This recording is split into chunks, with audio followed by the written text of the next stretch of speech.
ఫలితాలన్నీ ఇంకా దాదాపుగా కొలిక్కొస్తా ఉన్నట్టున్నాయి.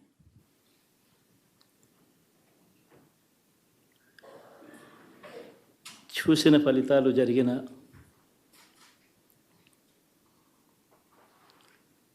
పరిస్థితులు చూస్తే నిజంగా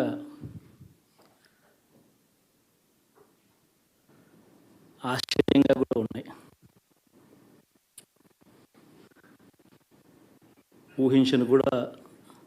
ఊహించలేదు ఇలా జరుగుతుందని, ఇలా వస్తాయని కూడా. బట్ ఎస్,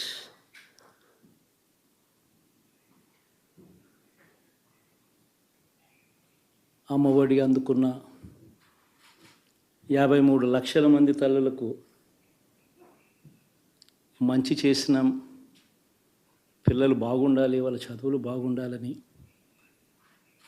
తాపత్రయపడుతూ అడుగులు వేశాం. మరి అక్క చెల్లెమ్మల ఓట్లు ఏమయ్యాయో తెలీదు. 66 లక్షల మంది అవ్వాతాతలకు, వితంతులకు, వికలాంగులకు గతంలో ఎప్పుడు జరగని విధంగా మంచి చేశాం. వారి కష్టాల్లో తోడుగా ఉంటూ, వారి కష్టాన్ని అర్థం చేసుకుంటూ, వారి ఇంటికే పంపించే వ్యవస్థను సైతం తీసుకొస్తూ, గతంలో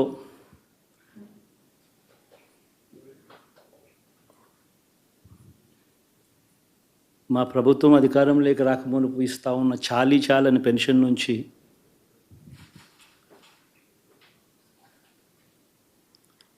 ఎంతో మంచి చేస్తూ అడుగులు వేసినా కూడా ఆ అవ్వాతాతలు చూపిన ఆప్యాయత ఏమైందో కూడా తెలియడం లేదు. దాదాపుగా 1,05,00,000 మందికి పొదుపు సంఘాల అక్క చెల్లెమ్మలకు మంచి జరిగిస్తూ, వారి కష్టాలనే మా కష్టాలుగా భావిస్తూ, ఇచ్చిన ఏ మాట తప్పకుండా అన్ని రకాలుగా వాళ్ళకు అండగా ఉంటూ,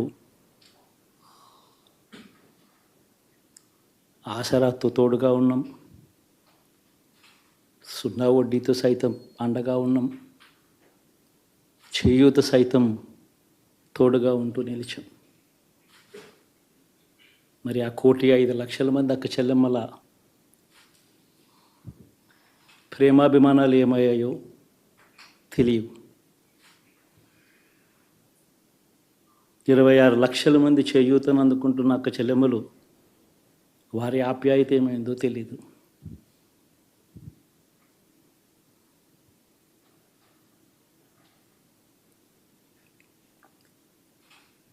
పిల్లల చదువుల కోసం ఏ తల్లి ఏ తండ్రి ఇబ్బంది పడకూడదు అని మొట్టమొదటిసారిగా పూర్తి ఫీజులు ఇస్తూ తీసుకొచ్చి అందగా నిలిచాం. చదువుల్లో ఎప్పుడూ చూడని మార్పులు తీసుకొచ్చాం. దాదాపుగా 12 లక్షల మందికి సంవత్సరానికి మంచి జరిగిస్తూ, ఆ పిల్లలు, ఆ తల్లుల అభిమానం ఏమైందో కూడా తెలియదు.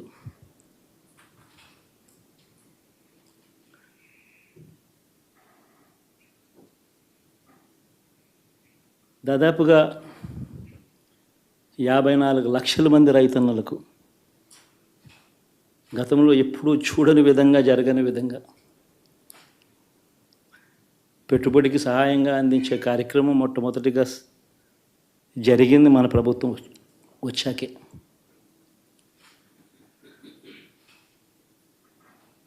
మరి అంతగా రైతన్నలకు తోడుగా ఉంటూ,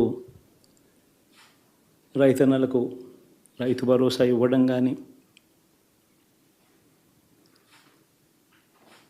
సమయానికే వారికి ఇన్పుట్ సబ్సిడీ ఎప్పుడు జరగని విధంగా సీజన్ ముగిసేలోగానే ఇచ్చే కార్యక్రమం కానీ, ఉచిత ఇన్సూరెన్స్ కానీ, పగటిపూట 9 గంటలు ఇచ్చే కార్యక్రమం కానీ, ఉచిత విద్యుత్ ఇచ్చే కార్యక్రమం కానీ, మరి ఆ 1,00,00,000 మంది రైతన్నల ప్రేమ ఏమైందో తెలీదు.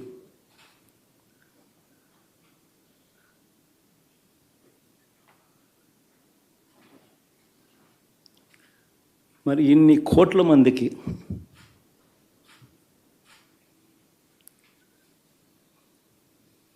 పేదవాడికి తోడుగా ఉంటూ ఆటో డ్రైవర్లు నడుపుకుంటా ఉన్నవాళ్ళు ఆటోలు తోలుకుంటూ టాక్సీలు తోలుకుంటూ ఇబ్బంది పడకూడదని వారికి అండగా ఉంటూ ఓ వాహనమిత్ర, నేతన్నలకు అండగా ఉంటూ ఓ నేతన్న నేస్తం, మత్స్యకారులకు తోడుగా ఉంటూ మత్స్యకార భరోసా, ఫుట్పాత్ మీద చిన్న చిన్న ఇడ్లీ షాపులు పెట్టుకొని నడుపుకుంటూ, చిన్న చిన్న బంకులు పెట్టుకొని నడుపుకుంటూ, చిన్న చిన్న వ్యాపారాలు చేసుకుంటా ఉన్న వీళ్లకు, నా అక్క చెల్లెమ్మలకు, నా అన్నదమ్మలకు మంచి జరగాలని ఆరాటపడుతూ వాళ్ళకు ఒక తోడు, నా రజకులకు, నా నాయి బ్రాహ్మణులకు, నా టైలర్లకు అని అండగా ఉంటూ వారికి ఒక చేదోడు. మరి ఇన్ని లక్షల మందికి ఇంత మంచి చేసి, ఇన్ని కోట్ల మందికి, లక్షలు కూడా కాదు, కోట్ల మందికి మంచి జరిగించి, ఎప్పుడు జరగని విధంగా మేనిఫెస్టో అంటే ఒక చెత్తబుట్టలో పడేసే డాక్యుమెంట్ కాదు. ఒక మేనిఫెస్టో అంటే ఒక బైబిల్ అని, ఒక ఖురాన్ అని, ఒక భగవద్గీత అని మొట్టమొదటి రోజు నుంచి కూడా భావిస్తూ ఏకంగా 99% వాగ్దానాలు అమలు చేసి, అంతే చిత్తశుద్ధితో ఆ మేనిఫెస్టోను కూడా అక్క చెల్లెమ్మల ఇంట్లోకి తీసుకొని వెళ్ళి చూపించి మీరే టిక్కు పెట్టండి అనే నిబద్ధత గల ప్రభుత్వంగా పనిచేసాం. ఇప్పుడు జరగని విధంగా పిల్లల చదువులు, పేదరికం పోవాలి అని అంటే పిల్లల చదువులకు క్వాలిటీ ఎడ్యుకేషన్ అవసరం అని మొట్టమొదటిసారిగా ఇంగ్లీష్ మీడియంను వ్యతిరేకిస్తున్న వాళ్ళందరూ పెత్తందారులతో యుద్ధం చేసి సైతం పిల్లలకి ఇంగ్లీష్ మీడియం తీసుకొని రావడమే కాకుండా టోఫుల్, ఐబీ లాంటి కళలు కూడా కలం. ఆ పేద పిల్లలకు అండగా నిలబడాలని, తోడుగా ఉండాలని, వారి చరిత్రలు మార్చాలని, ఎప్పుడు చూడని విధంగా గ్రామ స్థాయిలోనే సచివాలయ వ్యవస్థ, వాలంటీర్ల వ్యవస్థ తీసుకొచ్చి ప్రతి ఇంటికి సేవను అందించే కార్యక్రమం చేశాం. వివక్ష లేకుండా, కరప్షన్ లేకుండా దాదాపుగా 2,70,000 కోట్ల రూపాయల పైచిలకు ఇంటి వద్దకి అందించగలిగాం.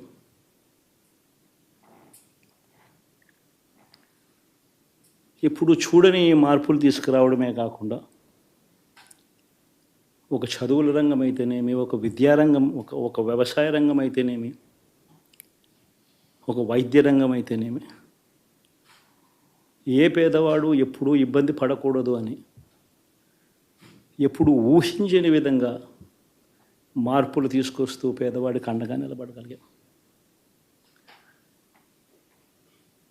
విమెన్ ఎంపవర్మెంట్ అంటే ఇది, మహిళా సాధికారత ఇది అంటే ఇది అని ప్రపంచానికి చాటి చెప్పగలిగాం.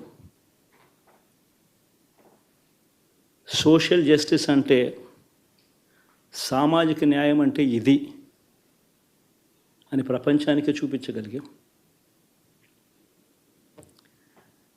మరి ఇన్ని గొప్ప మార్పులు చేసిన తర్వాత, ఇన్ని కోట్ల మందికి మంచి జరిగిన తర్వాత మరి అభిమానం ఏమైందో, ఆ ఆప్యాయత ఏమైందో తెలీదు.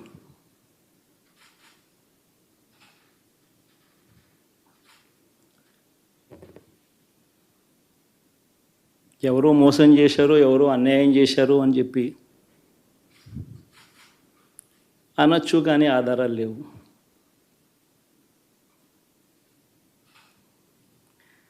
ఏం జరిగిందో దేవుడికి తెలుసు.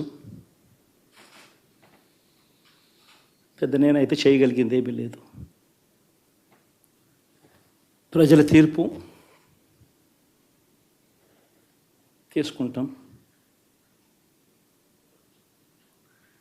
కానీ మంచి చేయడానికి మాత్రం ప్రజలకు తోడుగా ఖచ్చితంగా ఉంటాం. వాయిస్ ఆఫ్ ది వాయిస్లెస్ కింద ఈ పార్టీ తాను చేయాల్సిన పని తప్పకుండా చేస్తుంది. పేదవాడికి అండగా ఉండే కార్యక్రమంలో ఎప్పుడూ కూడా పేదవాడికి తోడుగా ఉంటూ గలం విప్పుతుంది, పేదవాడికి అండగా నిలుస్తుంది. పెద్ద పెద్ద వాళ్ళ కూటమి ఇది, ఢిల్లీలో సైతం శాసించే పరిస్థితుల్లో ఉన్న కూటమి ఇది. ఆ కూటమిలో ఉన్న బీజేపీకి, ఆ కూటమిలో ఉన్న చంద్రబాబు గారికి, ఆ కూటమిలో ఉన్న పవన్ కళ్యాణ్ గారికి, అందరికీ కూడా వాళ్ళ గొప్ప విజయానికి అభినందనలు.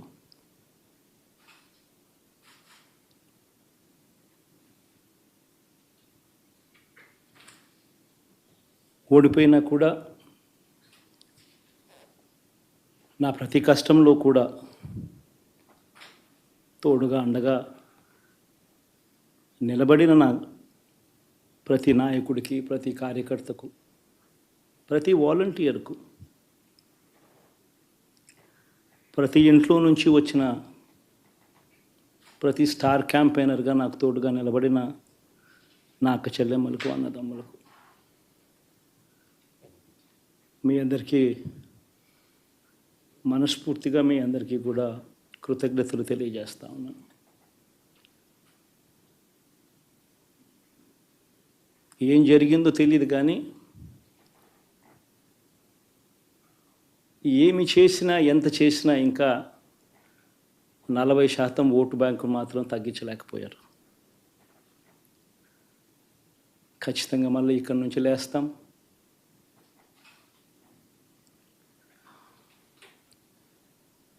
మళ్ళీ ఇక్కడి నుంచి గుండె ధైర్యంతో నిలబడి మళ్ళీ లేస్తాం. ప్రతిపక్షంలో ఉండడం కొత్త కాదు, పోరాటాలు చేయడం అంతకన్నా కొత్త కాదు. నా రాజకీయ జీవితం అంతా కూడా ప్రతిపక్షంలోనే గడిపా, ఈ 5 సంవత్సరాలు తప్ప.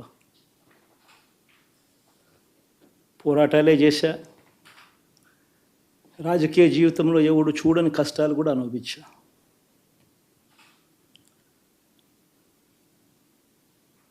ఇప్పుడు అంతకన్నా కష్టాలు ఏదైనా పెట్టినా కూడా సిద్ధంగా ఉన్నాం, సిద్ధంగా ఎదుర్కొంటాం.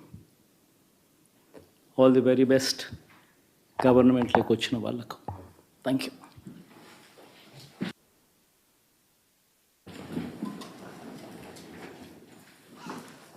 ఎలా ఉండబోతుంది కొత్త పత్ర?